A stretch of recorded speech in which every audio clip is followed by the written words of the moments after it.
Good afternoon, everyone. Welcome to the Institute of Advanced Legal Studies. My name's Jules Winterton. I'm director here at the Institute.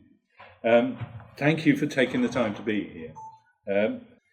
This is one of a series of lunchtime seminars that we hold to give the opportunity for our visiting fellows to share some of their current research and research in progress with us. I hope you receive notifications of these events. Presumably you do, or you wouldn't be here, but we try and publicise them. So, to our event and to my welcome for Mr. Justice Azahar bin Mohamed, we're so glad that you're here with us.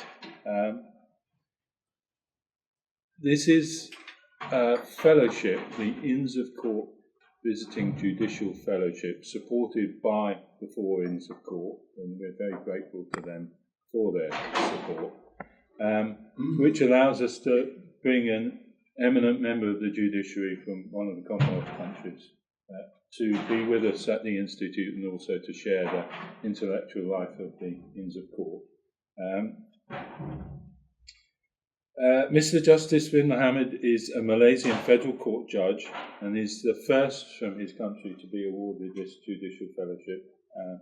And I should say that he knows London well, and he studied for his masters at the LSE, and no doubt used the Institute for times during your study. So it's wonderful that you're back here with us.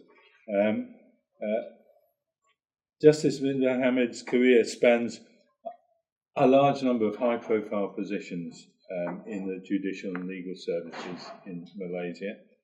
He's been a magistrate, a sessions court judge, deputy public prosecutor, and senior federal counsel. And prior to his current position in Malaysia's highest court and the country's final appellate court, he was a Court of Appeal judge for several years, and before that, a High Court judge. So he's got tremendous experience of the subject he's going to address today, which is the impact of parallel legal systems on fundamental liberties in multi-religious societies, something that is not only incredibly important in your own country, but very important in our own. So, I hand over to you, please. Thank you, Jules, for that kind introductions, and a very good afternoon to everybody. Thank you for coming, and I recognize some Malaysian. I'm delighted to use this occasion to speak on the subject of my research during my time at the Institute. But before I proceed further, let me first record my appreciations to the Institute and the four Inns for offering me the fellowship. It is entirely a new experience for me, and I also like to record my appreciations to Mr. Jules and his team. Why I choose this subject? Now, I have chosen this topic because quite on a regular basis, our courts are really confronted with the questions of how to deal with religiously related disputes. It deals with issues and challenges of pluralism in contemporary Malaysia. It is a subject about something that I have been involved in as a legal counsel for the federal government before I became a judge in 2004.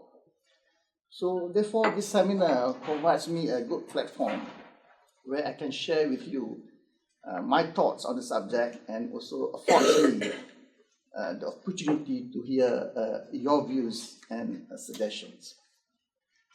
You know that religious diversity is a reality that many contemporary societies are forced to deal with, even in the UK.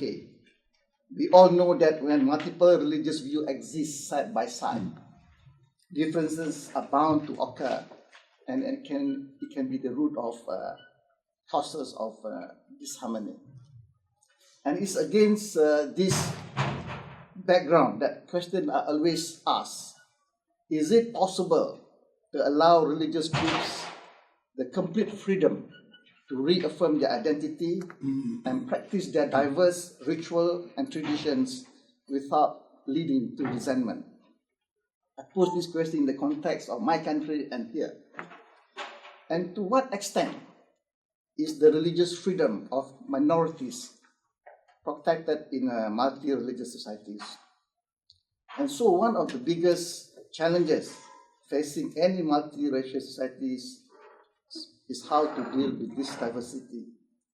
And let me explain these challenges by reference to my own jurisdiction of Malaysia, which is a very multicultural and multi-religious nations. The population currently is about 30 million. 70% or 60%, the majority are Muslim, 60%. 19% or almost 20% are Buddhists. 9 to 10% are Christians, and the remainder belong to the small groups. They live side by side. As a nation, we have attempted to embrace a more pluralistic approach in our treatment of cultural and religious groups, rather than the assimilation methodology. Although it has been said that religion has been a divisive force in society, peaceful coexistence has always been our way of life. But the reality is that Malaysia diversity brings obvious challenges and inherent difficulties. Although there has been religious harmony and tolerance for a very long time, a number of controversial issues have emerged, which cause problems with the religious ties between the different religious groups during recent time. In particular, there was a long and protracted legal tussle between religious authorities and a Catholic organization over the word Allah. And there is then the recurring case surrounding the unilateral conversion of a child by one parent who has converted to Islam. And then the ensuing tussle over the custody of the child between the disputing parents in the civil court and the Sharia court that cannot have passed unnoticed. Some of these are strictly legal issues, but unfortunately now have been politicized and dominated the political scene of the nation. And it's against a backdrop of these controversies, I think my country's identity has become a topic of much debate in recent years.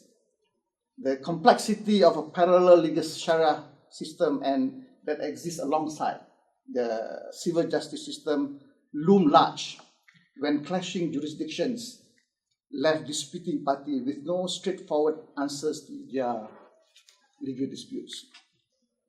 And as we shall see later, inherent conflicts not only occurred on a parallel court system, but also in multi-legislature arrangement.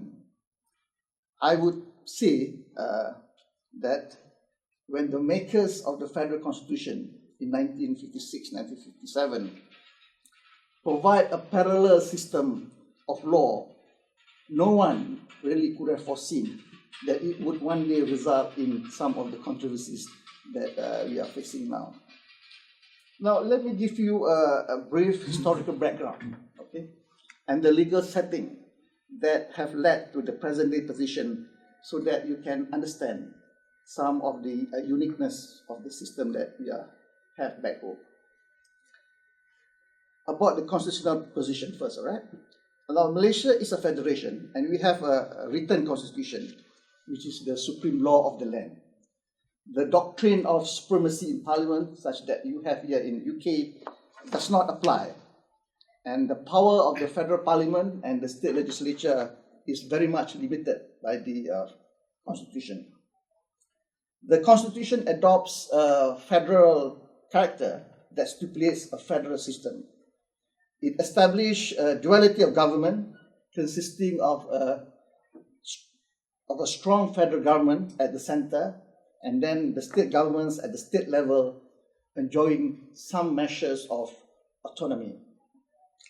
The crucial element in this system is the division of the legislature and the executive powers between the federal and the state government. The division of the federal and state government follows the division of legislative powers. The Constitution also outlines the scope of judicial powers. Though a federation, Malaysia court system is principally federal in nature. Among others, on matters like civil law, commercial law, trade, and criminal law, along with the administration of justice, these are placed under the jurisdiction of the federal government, while Islamic law and the administration of Sharia law under the jurisdiction of the respective state government. Indeed, legal pluralism in my country is mirrored by the dual parallel court system that coexist side by side. It is a unique and complicated arrangement because two different but unequal levels of government are administering the two systems separately. They are two diverging court systems. These are diverging court systems that have evolved in different periods. Both systems are distinct from one another and both are unique in terms of sources of the laws, the hierarchy, the legal rules and the practices, including the way the judges arrive at their decisions based on their own methods and reasoning. The two systems, the Sharia and the civil system, do not always enjoy an amicable relationships. Along the way, conflicts occurred between the two. Prior to 1988, the Sharia court do not have really exclusive jurisdiction as the civil courts, because the civil court has the power to review the decisions of the Sharia court. But in 1988, and this is a very critical date in terms of the status of the Sharia court, in 1988, a new clause, a new provisions was added to the constitutions which provide that the civil court have no more jurisdiction with respect to matters within the jurisdiction of the Sharia courts. That amendment in 1988 was made in order to avoid the conflict between the decisions of the Sharia court and civil matters and civil court, and to give Sharia court exclusive jurisdiction over matters relating to Sharia law. And it's also intended to protect the integrity and enhance the status of the Sharia court and to free the Sharia courts from the interference of the civil courts. But that was not to be. All right? Although it would appear that the amendment is clear-cut, but in reality, nothing is straightforward. In fact, the very question whether the matter is within the jurisdiction of the Sharia court is a subject of dispute, even in the civil court. But still, in my view, the existence of dual legal system has enriched the legal jurisprudence of the country. But with that as it may, a number of challenging issues have arisen over the years. And this brings me to the role of religion. Malaysia legal history can be traced back a few centuries ago. Historically, religion played a significant role in the development of the nation's legal system. Sharia law was generally applied and in fact practiced throughout what is now Malaysia. But in the later part of 18th century, the British came and they stayed for a period of time. And ever since, the colonial rule had the most important impact on the development of legal history with the introduction of English common law, the rules of equity, and their legal as well as the judicial system. But the British, however, recognized Sharia law as the law of the land. The court under the British influence and meant by British judges reiterated, in fact, that Sharia law is the law of the land. There are a few cases on that. And interestingly, the British introduced legislations on Islamic law which criminalize some of the offences against faith and religion. Therefore, it can be said that during the period of colonization, Malaysia were not deprived, Malaysian Muslims were not deprived of practicing Sharia law, although it has resulted in the marginalization of Sharia law, which was confined to personal law. So therefore, concerning the role of religion, our constitution therefore essentially entrenched the positions that had applied under the British rule, which paved the way for the establishment and the development of the parallel legal system that we have now.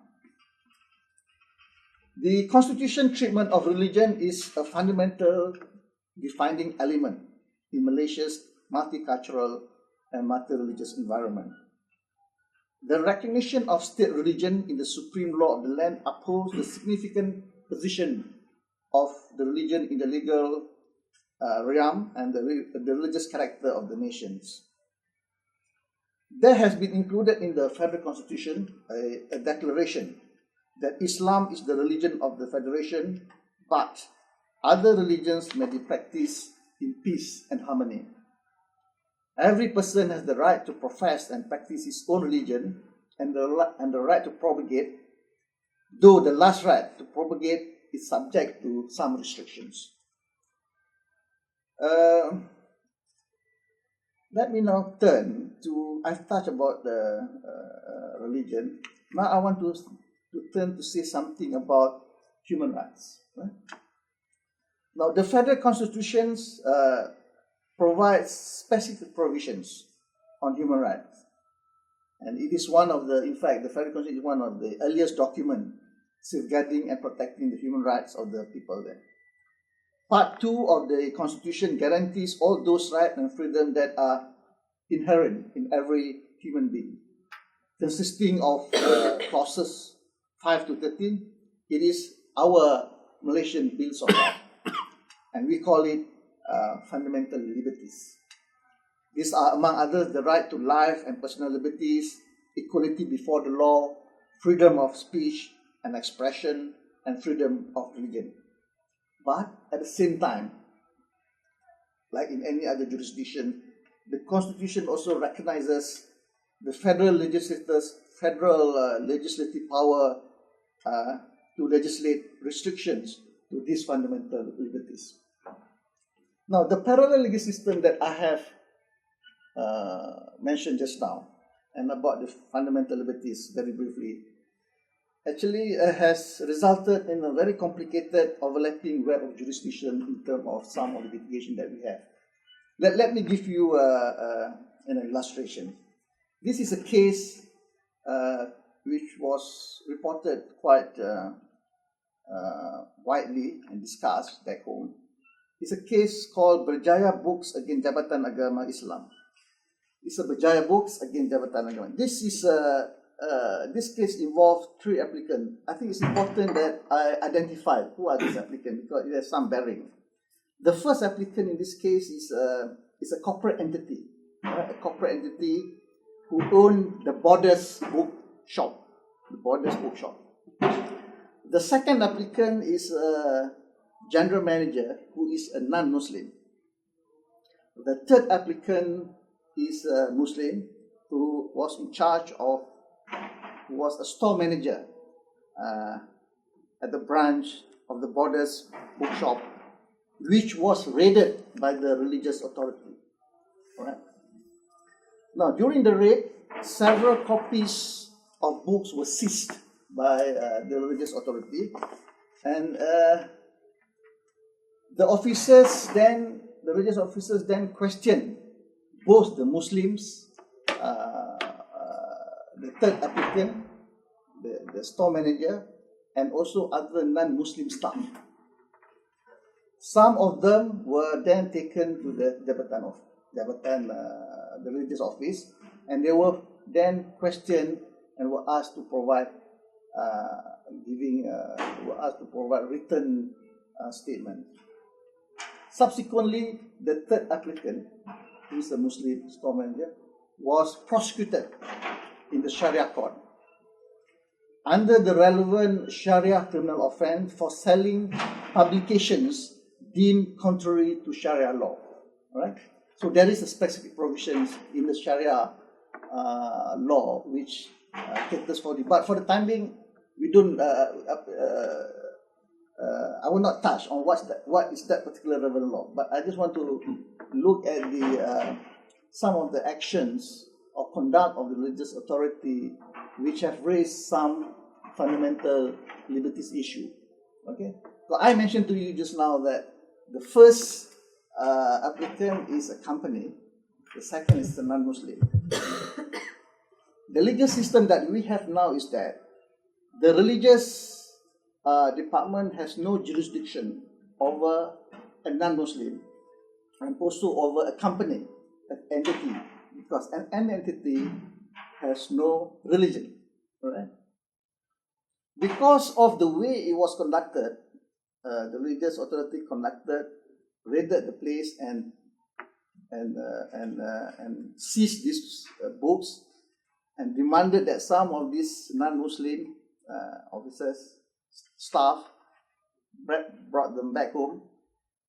These people then apply for judicial review in the civil court. All right, in the civil court for judicial review.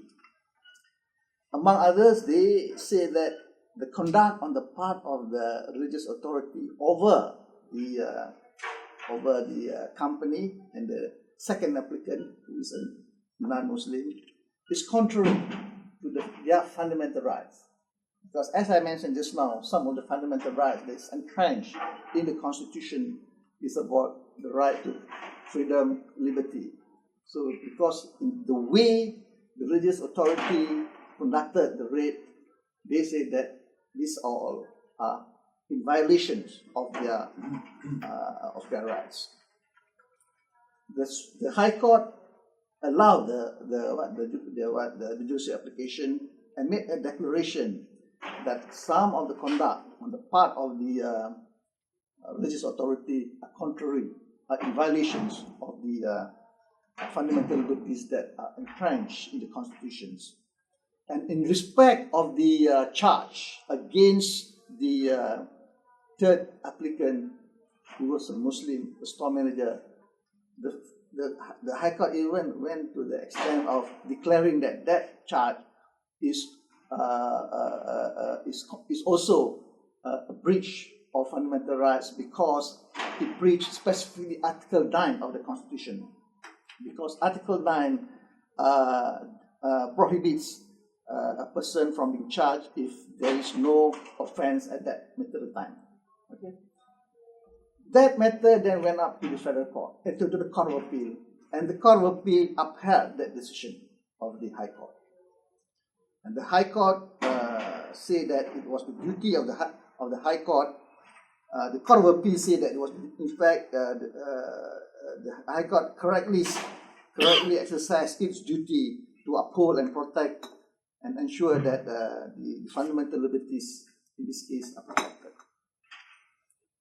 The matter then went to the federal court,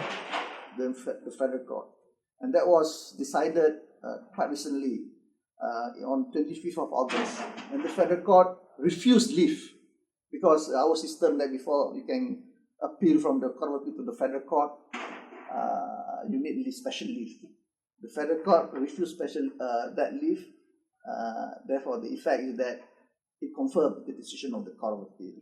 So, in the context of the civil and Sharia dichotomy that I mentioned just now, such, I think, a clear pronouncement by the Court of Appeal underline the duty and powers of the civil courts in protecting the fundamental liberties of the citizens. Although you can see that there is some overlapping of powers and jurisdiction that I mentioned just now.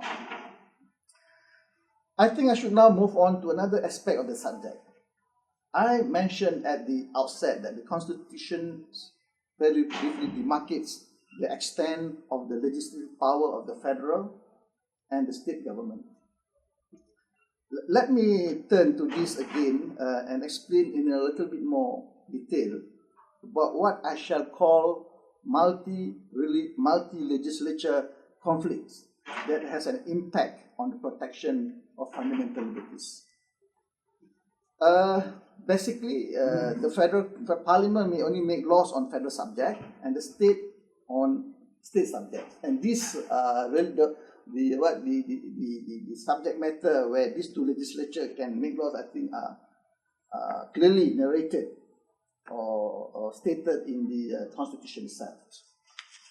And it says that if there is any conflict or inconsistency between the federal law and the state law, the federal law prevails. Now, there is one important subject matter which the state can make laws. They can make laws apart from family Muslim law matters. The state legislature can also make laws which create punishment and offences by persons who profess the religion of Islam against the precepts of Islam. Against the precept of Islam. For conduct which is against the precept of Islam, the state legislature can make laws. And this becomes a very important issue. In the sense that under the Malaysian federal system, the Sharia criminal law has been placed under the state jurisdiction. And in recent years, criminalization of conduct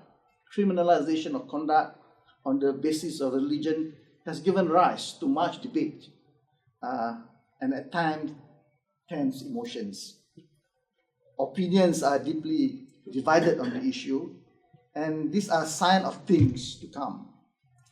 Some would argue that the Sharia law should not be used to regulate personal life of Muslims in areas like praying, drinking, dressing, or reading.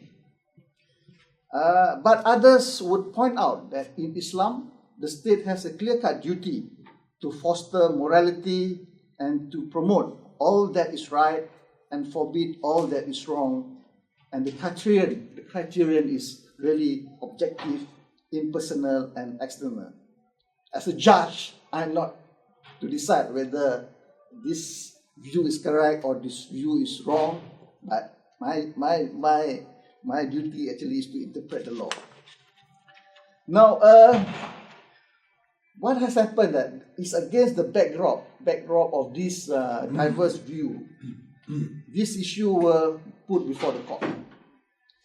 And in 2004, a challenge was mounted to question the constitutionality of a Sharia enactment that criminalized cross-dressing. All right. It is a case that has a wide-ranging consequences for all Malaysians, both Muslim and non-Muslim. This case is reported quite recently. It has reached the federal court, and the federal court decided this case in early October. Since the federal court have decided, I think it's not sub judice, I will discuss it because I'm in that panel of the federal court to decide that case. This is a case where the appellants are Muslim men or transgender women. All right, they are not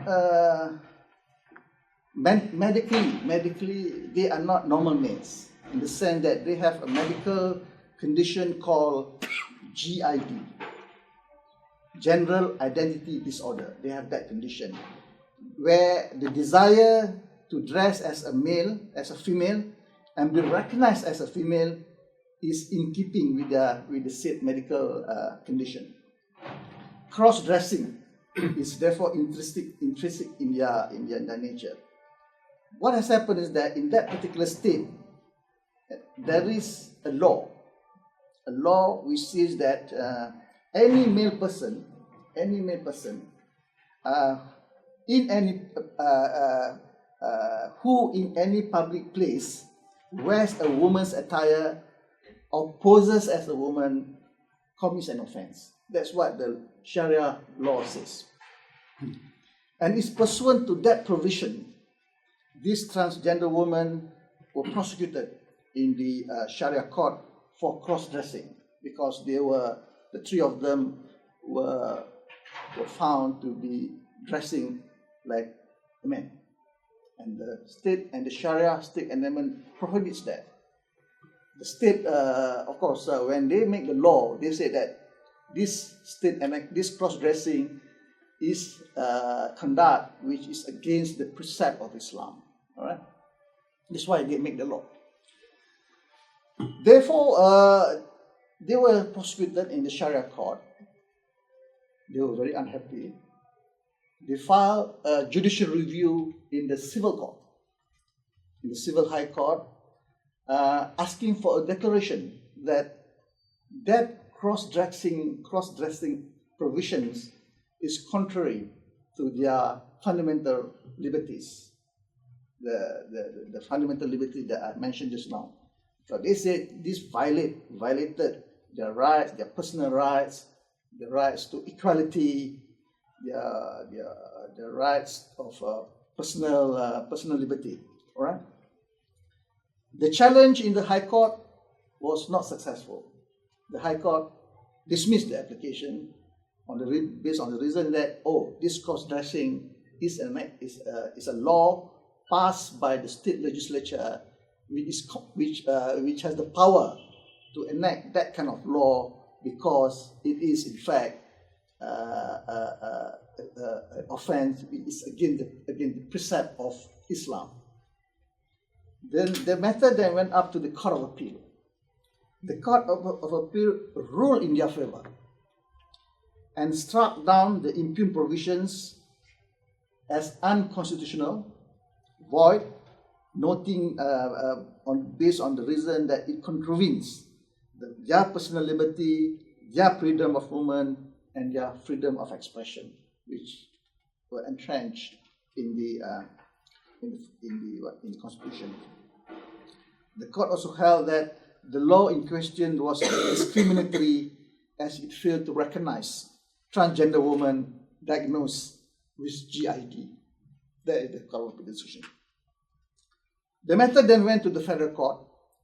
The Federal Court gave leave. You must remember that in our system, to appeal to the Federal Court is quite difficult. Mr. Manji will know, because they need special leave. It's only in cases, rare cases, the Federal Court would give leave. But the Federal Court gave leave on the sole question whether that cross-dressing provisions contravenes the various provisions of the Federal Constitution.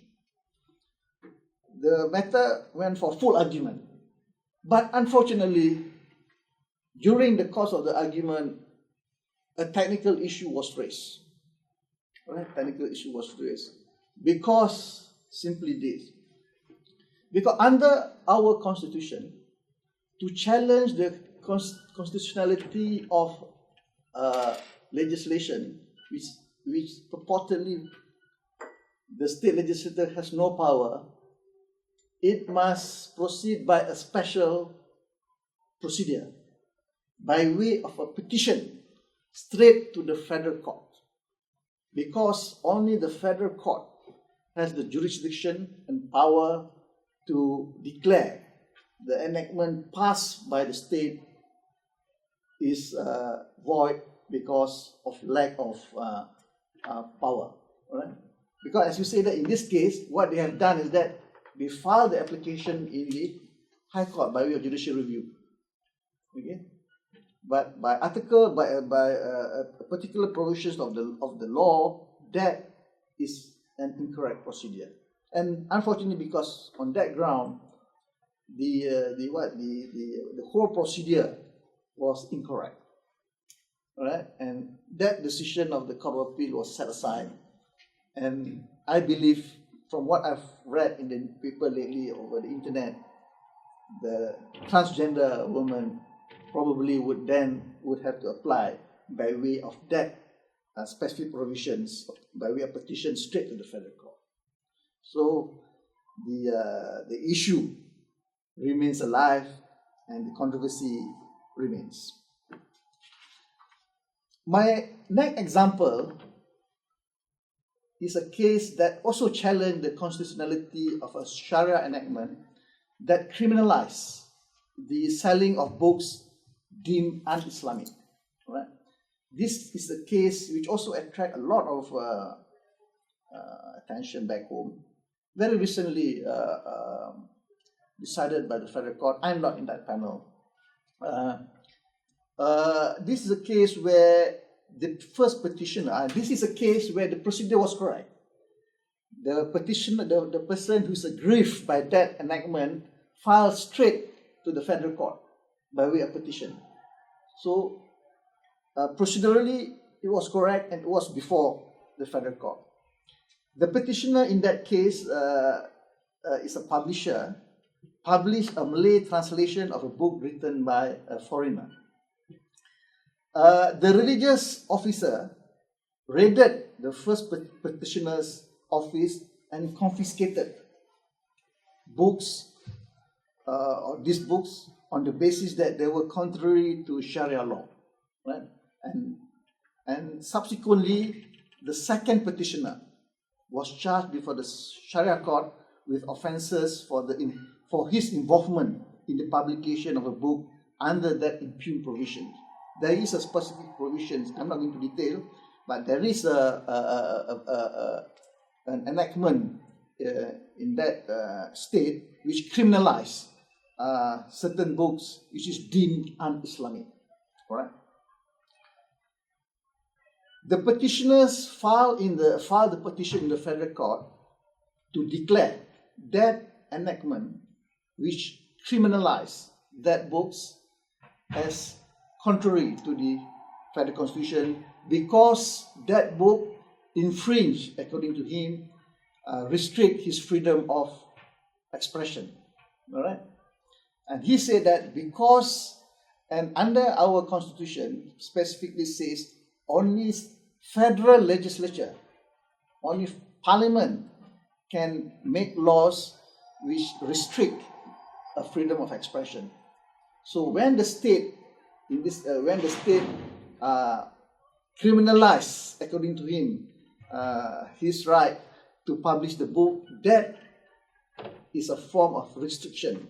And because that restriction is done by a state enactment, that cannot be done. That is what he asked the federal court to declare. The federal court found against him. All right?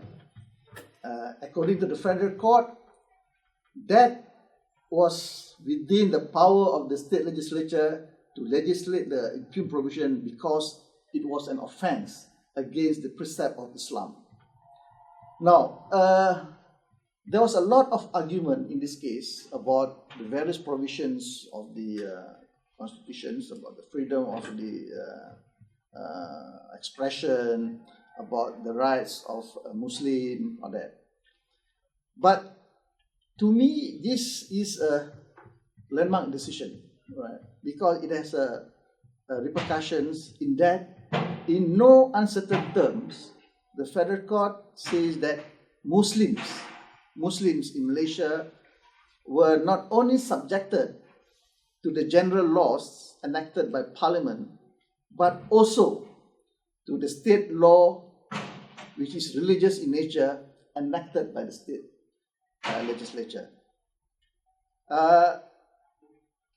This case signifies that fundamental liberties for Malaysian Muslims are not simply to be judged in accordance with the entrenched clauses of the entrenched clauses with regards to fundamental liberties, but must also be considered in the light and must be considered from the Islamic perspective as a consequence of the provisions enacted entirely for the Muslims.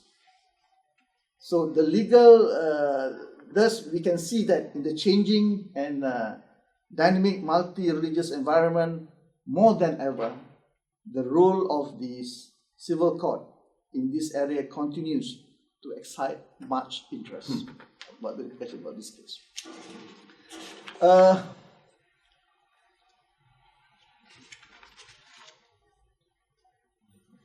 It's 12:45. You start 1:30. All right. I do not realize. I would really like to hear from the participants. Let me just take another few minutes. Just now I have been talking. I did not realize time flies. All right. I've been talking more about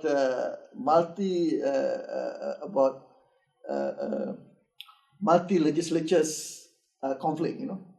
Let me touch a bit about conflict between the civil and the Sharia court. Of course, I mentioned it just now, but to give you one or two cases. One of the case which I think which is the most high-profile case, and it's a long-drawn child custody case. It's a case involving an ethnic couple that was married in a Hindu ceremony. All right, husband and wife, Hindus. They were Hindus when they solemnized the marriage. The couple then separated, and the father converted to Islam. All right, they have 2 children. The husband secretly converted his 2 children to Islam without the mother's consent, and obtained through the Sharia court custody of the 2 children. Right? The Sharia court granted custody of the 2 children to the father, who now a Muslim. The mother, who's now a Hindu, who did not convert, applied to the civil court for the custody of the children. Right? So I think that in that case, the civil court did grant the custody, right? Despite the fact that there was an earlier order by the Sharia court, which granted custody of the 2 children to the father. It's a long story, but what has happened is that the mother then, it's very unfortunate, very sad story. The mother then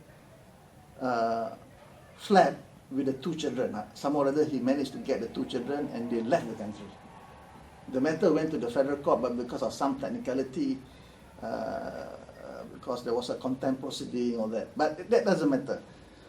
What I just want to demonstrate that this case really highlight the growing problem with the Malaysian dual legal system, because cases of this nature, I think, demonstrate that there is 1 or 2 areas that need to be looked at. And I have given you, I think, a very brief outline the impact of the parallel system on fundamental liberties in my jurisdiction. As you can see, there are a lot of limitations, a lot of questions that need to be addressed. What then are the solutions? It is this one particular area of my research that interests me very much. All right. Given the sensitivity and the complexity of the issues, this is not an easy task for me, but I'm trying to come up with some kind of proposal, perhaps to improve the relationships between the 2 systems that will benefit the nations as a whole. Of course, answers and solutions to these fundamental problems vary from one society to another. Depends very much on the circumstances, on the legal setting. I've mentioned to you about the legal setting of my country and the political history. Of course, in UK it's completely different. Ideally, I should look at the positions in other Commonwealth countries, but due to time constraint, I will not be able to do that during my short stint here. I'll be looking more at the UK position. I'm sure there is much I can learn from the UK position, though I recognize that the constitutional history and the legal setting are very, very different. In fact, yesterday I had the occasions to visit a Greece in I had a brief discussion with some of the judges there and the barrister there about my area.